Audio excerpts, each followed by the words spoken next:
মন্দিরে যাচ্ছিস? উফ, ঠিক বেরোবার সময় পিছু ডাকে। হ্যাঁ যাচ্ছি। কেন?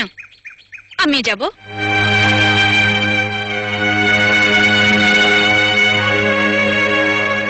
এইভাবে যাবে? এই পোশাকে?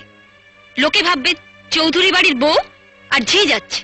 মানে আমার এই শাড়িটার দাম 2000 টাকা, আর তুমি এরকম একটা সস্তার শাড়ি পরে মন্দিরে যাবে, তাও আবার আমার সাথে?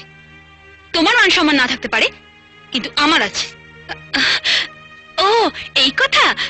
তুই দাঁড়া, আমি এক্ষুনি শাড়িটা বদলে আসছি। এটা ধর।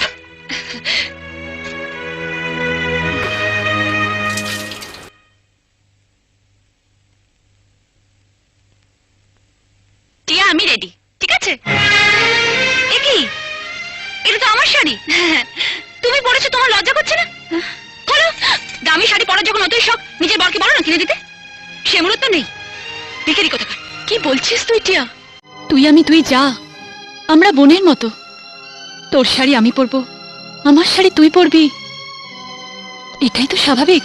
থাক দিদি, অনেক হয়েছে।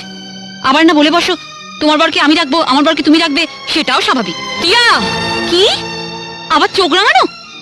খোলো খোলো বলছি আমার শাড়ি।